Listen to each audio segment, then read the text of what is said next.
प्रस्तुत है समाचार प्रभात।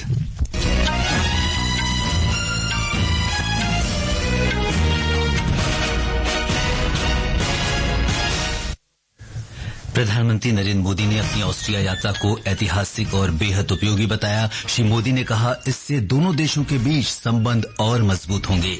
बिम्स्टेक के विदेश मंत्रियों का दूसरा सम्मेलन आज से नई दिल्ली में। प्रधानमंत्री नरेंद्र मोदी आज आगामी केंद्रीय बजट पर अर्थशास्त्रियों के साथ बातचीत करेंगे। स्वास्थ्य मंत्रालय ने कहा, आयुर्विज्ञान कॉलेज में परिवर्तित किए गए वर्तमान जिला और रेफरल अस्पतालों को केंद्र सरकार से आर्थिक सहायता जारी रहेगी। मौसम विभाग ने रविवार तक गोवा, महाराष्ट्र, गुजरात और तटीय कर्नाटक में भारी बारिश का अनुमान व्यक्त किया। और टेनिस में एन श्रीराम बालाजी और उनके जोड़ीदार गोंजालो एस्कोबार जर्मनी में ब्रावो ओपन चैलेंजर के पुरुषों के डबल्स क्वार्टर फाइनल में पहुंचे।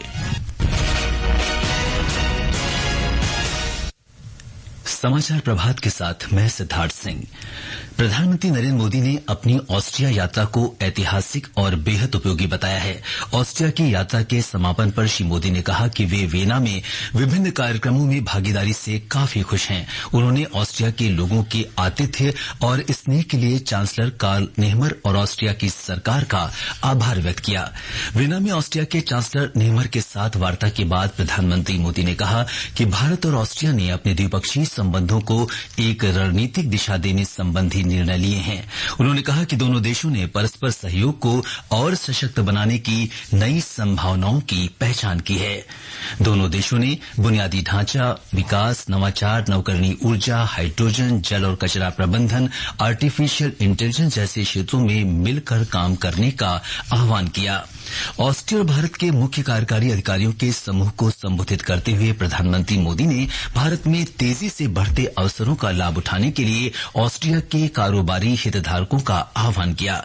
उन्होंने कहा कि अगले कुछ वर्षों में भारत विश्व में तीसरी सबसे बड़ी अर्थव्यवस्था बनने की ओर अग्रसर है। 2014 में हम 10 नंबर पे थे। आज भारत 8% के रेट से ग्रो कर रहा है।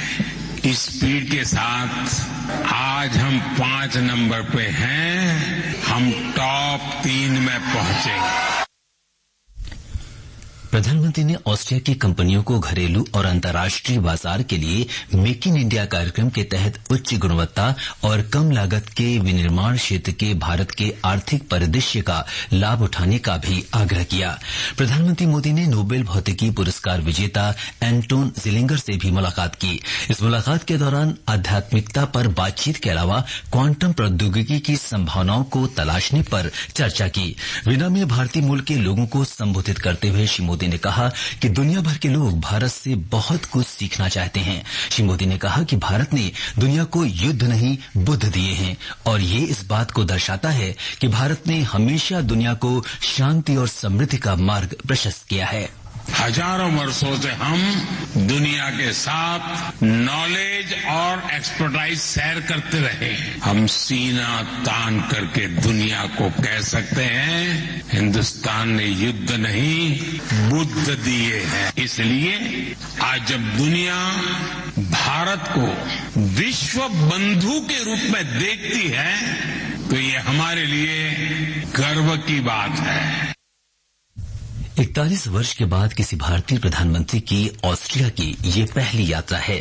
प्रधानमंत्री नरेंद्र मोदी रूस और ऑस्ट्रिया की दो देशों की अपनी आधिकारिक यात्रा पूरी करने के बाद नई दिल्ली पहुंच चुके हैं। श्री मोदी सोमवार को 3 दिन की आधिकारिक यात्रा पर रूस और ऑस्ट्रिया गए थे। बंगाल की खाड़ी बहुक्षेत्रीय तकनीकी और आर्थिक सहयोग पहल बिम्स्टेक के विदेश मंत्रियों का दूसरा सम्मेलन आज नई दिल्ली में शुरू हुआ। विदेश मंत्रालय ने बताया है कि विदेश मंत्री डॉक्टर एस जयशंकर इस कार्यक्रम में बिम्स्टेक के विदेश मंत्रियों की मेजबानी करेंगे। ब्यौरा हमारे संवाददाता से। 2 दिनों तक चलने वाले इस सम्मेलन में बिम्स्टेक समूह के सदस्यों को बंगाल की खाड़ी क्षेत्र और तटीय क्षेत्रों में सुरक्षा, संपर्क, व्यापार और निवेश सहित विभिन्न क्षेत्रों में सहयोग को व्यापक और मजबूत करने का अवसर मिलेगा। बिम्स्टेक विदेश मंत्रियों का पहला संस्करण पिछले वर्ष जुलाई में थाईलैंड के बैंकॉक में आयोजित किया गया था। बिम्स्टेक बहुआयामी सहयोग के लिए 7 दक्षिण और दक्षिण पूर्व एशियाई देशों का एक समूह है। भारत के अलावा इसमें श्रीलंका, बांग्लादेश, थाईलैंड, नेपाल और भूटान शामिल है। आनंद कुमार, आकाशवाणी समाचार, दिल्ली। प्रधानमंत्री नरेंद्र मोदी आज नई दिल्ली में प्रसिद्ध अर्थशास्त्रियों के साथ विचार विमर्श करेंगे। वे आगामी केंद्रीय बजट के लिए उनके विचार और सुझाव लेंगे। इस बैठक में अर्थशास्त्रियों के अलावा विभिन्न क्षेत्रों के विशेषज्ञ भागीदारी करेंगे। इस बैठक में नीति आयोग के उपाध्यक्ष सुमन बेरी और अन्य सदस्य भी शामिल होंगे। संसद का बजट सत्र इस महीने की 22 तारीख को शुरू होगा। 23वीं वित्त मंत्री निर्मला सीतारमण लोकसभा में केंद्रीय बजट 2024-25 पेश करेंगी। राष्ट्रपति द्रौपदी मुर्मू ने कहा है कि यह बजट भविष्य को ध्यान में रखते हुए सरकार की दूरगामी नीतियों का एक प्रभावी दस्तावेज होगा। उन्होंने कहा कि इस बजट में प्रमुख आर्थिक और सामाजिक सरोकारों के साथ कई ऐतिहासिक कदम भी देखने को मिलेंगे। 7 राज्यों की 13 विधानसभा सीटों पर कल उपचुनाव कराया गया। बिहार की 1, मध्य प्रदेश की 1, उत्तराखंड की 2, पंजाब की 1, बंगाल की 4, तमिलनाडु की 1 सीट के साथ साथ हिमाचल प्रदेश की 3 सीटों पर वोट डाले गए। परिणाम इस महीने की 13 तारीख को घोषित किए जाएंगे। एक रिपोर्ट। निर्वाचन आयोग ने कहा है कि पश्चिम बंगाल के रायगंज में 67.12%, राणाघाट दक्षिण में 65.37%, बागदा में 65.15% और मानिकतला में 51.39% मतदान हुआ। उत्तराखंड में बद्रीनाथ में 49.8% और मैंगलोर में 68.24% मतदान हुआ। मध्य प्रदेश के अमरवाड़ा में 78.71%, तमिलनाडु के विक्रवंडी में 82.48% और पंजाब के जालंधर पश्चिम में 51.3% वोट डाले गए। हिमाचल चुनाव आयोग के अनुसार नालागढ़ में सबसे अधिक 79% से अधिक मतदान हुआ। हमीरपुर में 67.7% और देहरा में 65.2% वोट डाले गए। वहीं बिहार के रुपौली में 57.25% मतदान हुआ। समाचार कक्ष से मनोज। ये समाचार आकाशवाणी से प्रसारित किए जा रहे हैं। खुजली झटपट दूर करे जालिम लोशन, वही नाम वही काम, कुछ भी नहीं बदला। चर्म रोगों का दुश्मन जालिम लोशन। समाचार प्रभात में आपका फिर स्वागत है।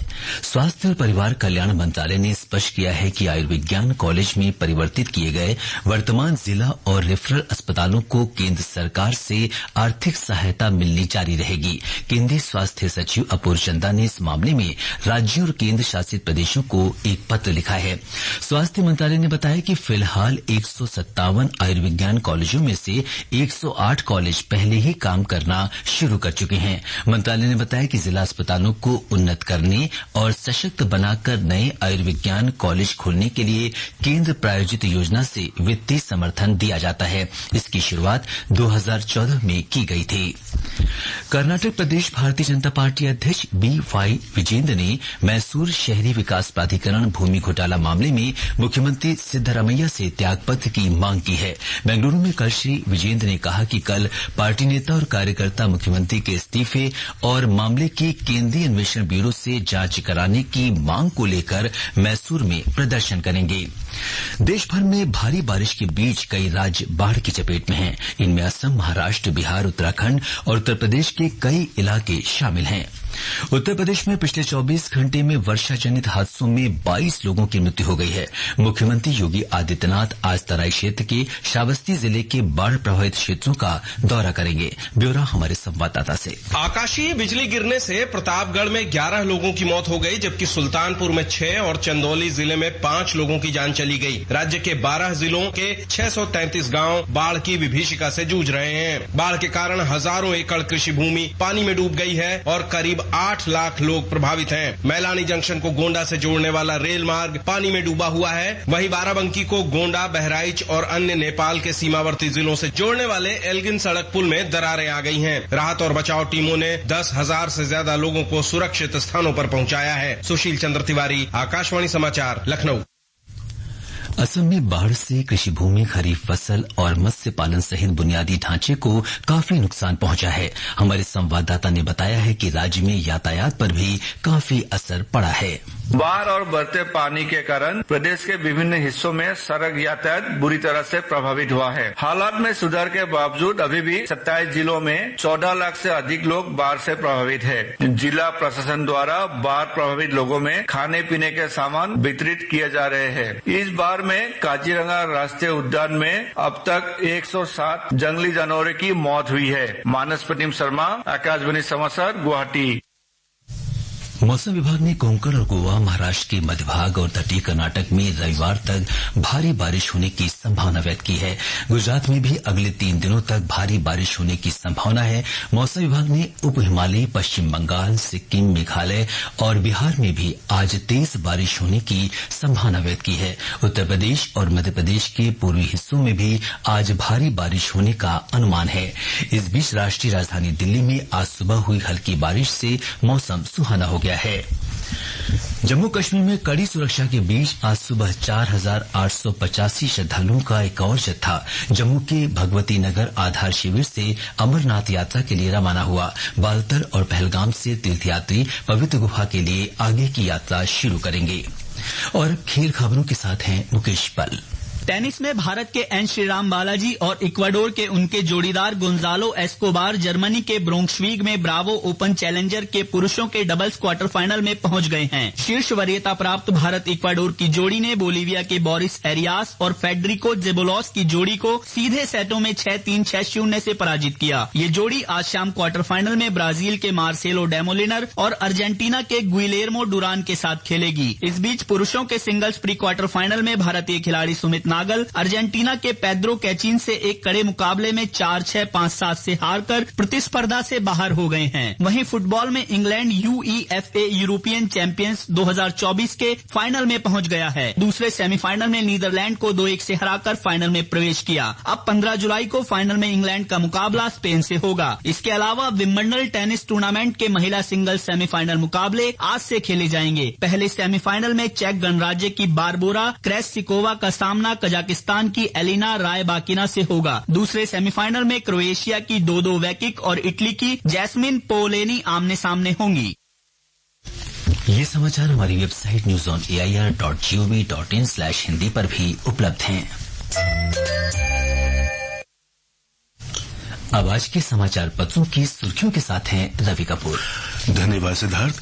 प्रधानमंत्री नरेंद्र मोदी की ऑस्ट्रिया यात्रा को आज के सभी समाचार पत्रों ने अपनी सुर्खी बनाया है। ऑस्ट्रिया के चांसलर कार्ल नेहमर के साथ प्रधानमंत्री मोदी की शिखर वार्ता को जनसत्ता ने सुर्खी बनाते हुए लिखा है, ये युद्ध का समय नहीं, आतंकवाद अस्वीकार है। वीर अर्जुन के शब्द हैं, भारत ऑस्ट्रिया आपसी सहयोग को और मजबूत करेंगे। सर्वोच्च न्यायालय द्वारा मुस्लिम तलाकशुदा महिलाओं को पति से गुजारा भत्ता मांगने के अधिकार के पक्ष में फैसले को ज्यादातर अखबारों ने अपनी सुर्खी बनाया है। अमर उजाला लिखता है, मुस्लिम महिला CRPC की धारा 125 के तहत अपने पति से गुजारा भत्ता पाने की हकदार है। नवभारत टाइम्स की खबर है, अखिल भारतीय आयुर्विज्ञान संस्थान एम्स अब हार्ट और न्यूरो की OPD के लिए नया सुपर स्पेशलिटी ब्लॉक बनाएगा। यहां पर कार्डियोलॉजी, कार्डियक सर्जरी, न्यूरोलॉजी और न्यूरो सर्जरी की OPD होगी।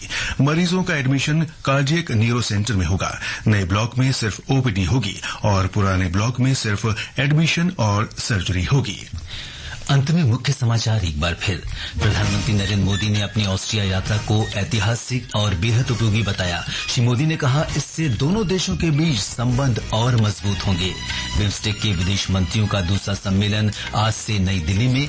प्रधानमंत्री नरेंद्र मोदी आज आगामी केंद्रीय बजट पर अर्थशास्त्रियों के साथ बातचीत करेंगे।